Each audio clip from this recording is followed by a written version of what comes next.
नमस्ते। तो आज हम इस वीडियो में ओरिएंट ग्रीन पावर कंपनी के बारे में फुल इम्पोर्टेंट डिटेल्स देखने वाले हैं, ताकि हमें ये पता चल सके कि ये कंपनी जो ग्रीन सेक्टर में और रिन्यूएबल एनर्जी सेक्टर में काम करती है वो आने वाले दिनों में अच्छा परफॉर्मेंस कर पाएगी या फिर नहीं।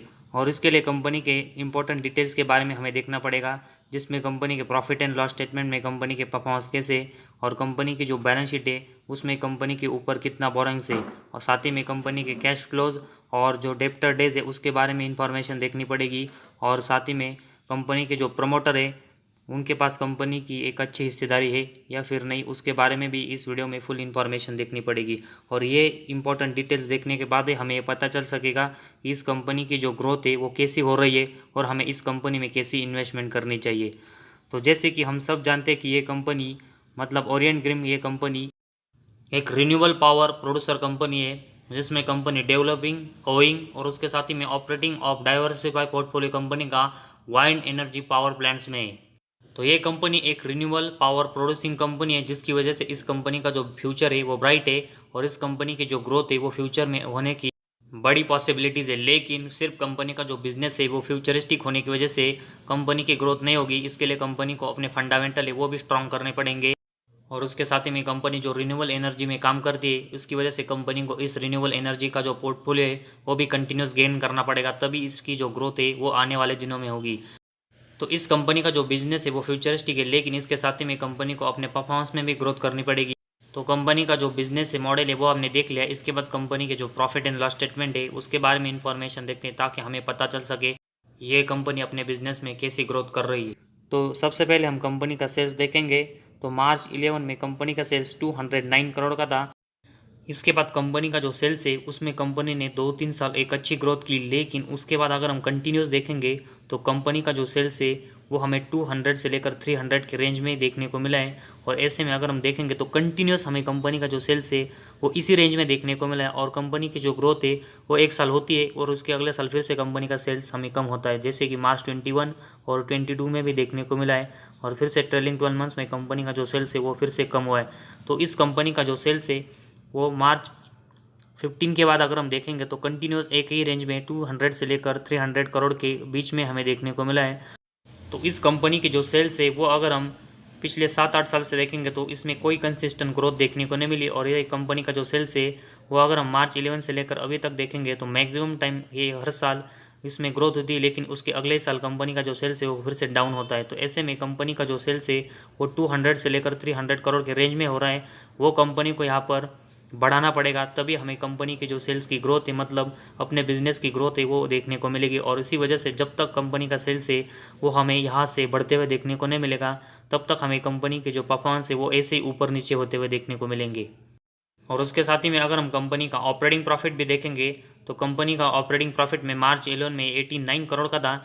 इसके बाद इसमें कंपनी ने 2-3 साल इसमें भी एक अच्छी ग्रोथ की, लेकिन उसके बाद अगर हम देखेंगे तो कंपनी के जो ऑपरेटिंग प्रॉफिट की ग्रोथ होनी चाहिए थी वैसे नहीं हुई। तो ऑपरेटिंग प्रॉफिट ज़रूर कंपनी ने मैक्सिमम टाइम यहाँ पर प्लस में जनरेट किया है, लेकिन इसकी जो ग्रोथ है वो हमें कंपनी के सेल्स की तरह देखने को मिली है, जो कि ये भी 100 से लेकर हमें 300 करोड़ के बीच में कंटिन्यूस ऑपरेटिंग प्रॉफिट देखने को मिला है। तो कंपनी का जो ऑपरेटिंग प्रॉफिट है ये भी एक साल बढ़ता है और उसके अगले साल फिर से कम होते हुए देखने को मिलता है। तो ये कंपनी को यहाँ पर स्टॉप करना पड़ेगा और कंपनी का जो ऑपरेटिंग प्रॉफिट है वो एक ही रेंज में जो है वो कंपनी को इसकी रेंज है वो तोड़ना पड़ेगा, और कंपनी को अपना ऑपरेटिंग प्रॉफिट है वो 300 करोड़ के ऊपर ले जाना पड़ेगा, ताकि कंपनी की एक अच्छी ग्रोथ हो। और उसके साथ ही में अगर हम कंपनी का ऑपरेटिंग प्रॉफिट मार्जिन देखेंगे तो कंपनी ने इसको स्टेबल किया है, जो कि एक अच्छा पॉइंट है।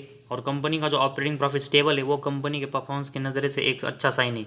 और वही अगर हम इसके साथ ही में कंपनी का नेट प्रॉफिट देखेंगे तो मार्च 11 में ज़रूर कंपनी ने 9 करोड़ का प्रॉफिट जनरेट किया था, लेकिन इसके बाद कंपनी कंटिन्यूस लॉस मेकिंग हुई और ये कंपनी का ये जो लॉस है वो मार्च 19 तक रहा। तो ऐसे में मार्च 19 तक मतलब मार्च 11 से लेकर मार्च 19 तक देखेंगे तो 9 साल कंपनी है वो हमें लॉस मेकिंग देखने को मिली है। इसके बाद कंपनी का मार्च 22 में 20 का नेट प्रॉफिट जरूर हुआ, लेकिन इसके अगले साल कंपनी फिर से -57 करोड़ का लॉस में देखने को मिली। इसके बाद मार्च 22 में कंपनी का नेट प्रॉफिट 36 करोड़ और ट्रेलिंग 12 मंथ्स में कंपनी ने 16 करोड़ का नेट प्रॉफिट जनरेट किया है। तो इस कंपनी का मार्च 11 से लेकर मार्च 22 तक मैक्सिमम यहाँ पर नेट प्रॉफिट देखेंगे तो कंपनी इसमें लॉस मेकिंग है। तो कंपनी का ऑपरेटिंग प्रॉफिट प्लस में होने के बावजूद कंपनी लॉस मेकिंग इसी वजह से, क्योंकि कंपनी को बहुत ज़्यादा इंटरेस्ट रेट चुकाना पड़ता है। इसी वजह से ऑपरेटिंग प्रॉफिट पर बेसिस नेट प्रॉफिट में होने के बावजूद कंपनी का जो नेट प्रॉफिट है वो हमें बोरोइंग्स बढ़ने की वजह से जो कंपनी को इंटरेस्ट रेट चुकाना पड़ता है, इसकी वजह से कंपनी मैक्सिमम टाइम लॉस में गई है। तो इसी वजह से कंपनी के जो परफॉर्मेंस है वो मैक्सिमम टाइम लॉस मेकिंग है। ज़रूर इस कंपनी ने पिछले 1-2 साल में नेट प्रॉफिट प्लस में जनरेट किया है, लेकिन कंपनी के ऊपर जो बहुत ज़्यादा बोरिंग्स है और कंपनी की जो सेल्स की ग्रोथ है वो बहुत ही कम है। इसी वजह से हम ये ट्रस्ट ले नहीं कह सकते कि कंपनी का जो नेट प्रॉफिट है वो हमें फिर से ऐसे ही स्टेबल प्लस में देखने को मिलेगा। और उसके साथ ही में अगर हम कंपनी का ईपीएस भी देखेंगे तो ये पिछले 1-2 साल में हमें प्लस में देखने को मिला है। उसको छोड़कर देखेंगे तो कंपनी का ईपीएस भी मैक्सिमम टाइम लॉस कर रहा है, जो कि कंपनी के परफॉर्मेंस के लिए एक निगेटिव साइन है। तो इस कंपनी का ओवरऑल अभी हमने जो प्रॉफिट एंड लॉस स्टेटमेंट देखा है, इसमें कंपनी का जो सेल्स है वो एक ही रेंज में हो रहा है। इसकी वजह से कंपनी की जो सेल्स की ग्रोथ है वो पुअर हो रही है। और इसी के साथ ही में अगर हम कंपनी का नेट प्रॉफिट का सेक्शन देखेंगे तो इसमें कंपनी हमें मार्च 11 से लेकर अभी तक हम ट्रेलिंग 12 मंथ्स तक मतलब मार्च 22 के बाद देखेंगे तो 3 टाइम्स कंपनी ने सिर्फ नेट प्रॉफिट प्लस में जनरेट किया है। और ये भी बहुत ही अनस्टेबल है, जिसकी वजह से हम इस कंपनी में ज़्यादा इन्वेस्टमेंट के बारे में अभी नहीं सोच सकते। इसके बाद कंपनी की बैलेंस शीट के बारे में इंफॉर्मेशन देखेंगे तो कंपनी के जो रिजर्व है इसमें सितंबर 22 में -220 है। तो इस कंपनी का जो रिजर्व है वो मार्च 17 के बाद कंटिन्यूस लॉस मेकिंग है, जो कि कंपनी के परफॉर्मेंस के लिए निगेटिव साइन है। और इसके कंपेरेटिवली कंपनी का अगर हम बोरिंग्स देखेंगे तो कंपनी के ऊपर 1176 करोड़ का बोरिंग्स है। तो कंपनी का जो बोरिंग्स है वो कंपनी मार्च 15 के बाद कंटिन्यूस कम कर रही है, जो कि एक अच्छा साइन है। लेकिन इसके साथ ही में कंपनी का जो अपना रिजर्व माइनस में गया है वो कंपनी को यहाँ पर प्लस में जनरेट करना पड़ेगा, तभी कंपनी की जो बैलेंस शीट है वो स्ट्रांग देखने को मिलेगी। तो इस कंपनी का जो बोरिंग्स कंटिन्यूस कम हो रहा है वो एक अच्छा साइन है, और उसकी वजह से कंपनी का जो इंटरेस्ट रेट है वो भी कम हो रहा है। लेकिन अभी भी कंपनी के ऊपर 1000 करोड़ के ऊपर बोरिंग्स है और उसके कंपैरेटिवली जो रिजर्व माइनस में है, और इसी वजह से अभी भी इस कंपनी की जो बैलेंस शीट है वो बहुत ही वीक है। तो इस कंपनी को अगर कंसिस्टेंट अपना नेट प्रॉफिट में ग्रोथ करनी है तो कंपनी को अपने रिजर्व बढ़ाने पड़ेंगे, और इसके कंपैरेटिवली कंपनी को ये बोरिंग्स है वो कंटिन्यूस कम करना पड़ेगा। लेकिन फिलहाल अभी हमें ऐसा देखने को नहीं मिला है।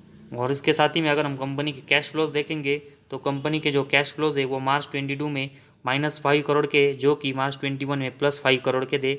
और इससे पहले भी अगर हम देखेंगे तो कंपनी का नेट कैश फ्लो मार्च 20 में -1, मार्च 19 में 0, मार्च 18 में +1 में था। तो पिछले अगर हम 5 साल में देखेंगे तो कंपनी का जो नेट कैश फ्लो है वो कंटिन्यूस प्लस और माइनस में हो रहा है। तो इस कंपनी का जो कैश फ्लोज है वो भी अनस्टेबल है।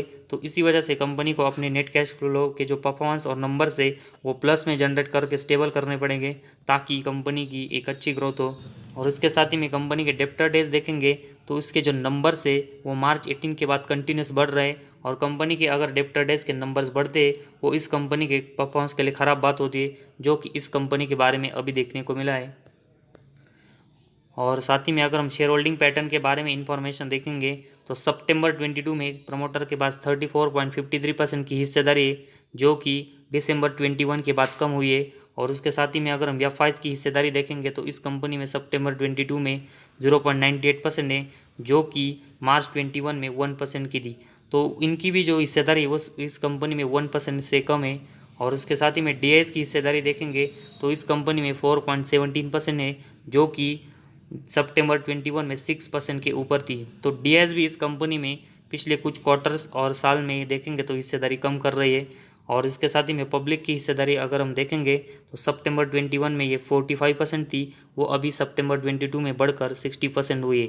तो इस कंपनी में अगर हम देखेंगे तो पब्लिक की जो हिस्सेदारी वो एक साल में बहुत ही बड़ी है, और उसके कंपेरेटिवली प्रमोटर एफआईज और डीआईज है इनकी हिस्सेदारी इस कंपनी में कम हुई है। इनकी जो हिस्सेदारी कम हो रही है उसका जो सबसे बड़ा रीज़न है कि इस कंपनी की जो बैलेंस शीट है वो अभी भी बहुत ही वीक है। साथ ही में कंपनी के कैश फ्लोज है वो भी मैक्सिमम टाइम लॉस मेकिंग और अनस्टेबल है। और कंपनी के जो डेप्टर डेज के नंबर्स बढ़ रहे वो भी इस कंपनी के लिए बहुत ही निगेटिव साइन है। तो ये कंपनी ज़रूर पावर सेक्टर में रिन्यूएबल एनर्जी में काम करती है, लेकिन अभी कंपनी के जो परफॉर्मेंस है उसमें कंपनी का अगर हम मैक्सिमम नेट प्रॉफिट देखेंगे तो मार्च 11 से लेकर मार्च 22 तक, तो इसमें कंपनी सिर्फ 1-2 साल ही हमें प्रॉफिट जनरेट करते हुए देखने को मिली है, जो कि इस कंपनी के परफॉर्मेंस को अनस्टेबल बनाता है। तो जब तक कंपनी कंटिन्यूस 4-5 साल अपना नेट प्रॉफिट अच्छे से और प्लस में जनरेट करते हुए देखने को नहीं मिलती, तब तक हम इस कंपनी में टाटा पावर और पावर सेक्टर की जो फंडामेंटल स्ट्रॉन्ग कंपनी उनकी तरह इन्वेस्टमेंट नहीं कर सकते। तो फिलहाल जिन्होंने भी ओरिएंट ग्रीन इस कंपनी में इन्वेस्टमेंट की, ये कंपनी रिन्यूएबल एनर्जी सेक्टर में काम करती है और कंपनी ने 1-2 क्वार्टर्स में नेट प्रॉफिट जनरेट किया है, जिसकी वजह से की है। लेकिन कंपनी रिन्यूएबल एनर्जी में काम करती है और कंपनी नेट प्रॉफिट सिर्फ 1-2 क्वार्टर्स में, इसकी वजह से अभी हम इस कंपनी में ज़्यादा इन्वेस्टमेंट ब्लाइंडली नहीं कर सकते जब तक कंपनी एटलीस्ट हमें 4-5 साल प्रॉफिटेबल देखने को नहीं मिलती। तो फिलहाल कंपनी जो यहाँ पर परफॉर्मेंस इंप्रूव करने की कोशिश कर रही है, कंपनी अपना बोरिंग्स कम कर रही है और अपने नेट प्रॉफिट में ग्रोथ कर रही है, इसकी वजह से हम इस कंपनी में एक छोटी इन्वेस्टमेंट कर सकते हैं। लेकिन जब तक कंपनी के फंडामेंटल एक अच्छे और स्ट्रांग होते हुए देखने को नहीं मिलेंगे, तब तक हम इस कंपनी में ज़्यादा इन्वेस्टमेंट के बारे में नहीं सोचेंगे। तो फिलहाल ये स्ट्रैटेजी लेके हमें इस कंपनी में इन्वेस्टमेंट करनी चाहिए और आने वाले दिनों में कंपनी का जो परफॉर्मेंस है उसके ऊपर डिपेंड होगा कि हम इस कंपनी में अपनी जो इन्वेस्टमेंट है उसको बढ़ाएंगे या फिर नहीं। तो इस वीडियो में बस इतना ही। अगर आपको हमारा वीडियो पसंद आया तो इस चैनल को ज़रूर सब्सक्राइब कीजिए, क्योंकि आपको यहाँ शेयर मार्केट के रिलेटेड अपडेट जानकारी कंटिन्यूस मिलती रहेगी।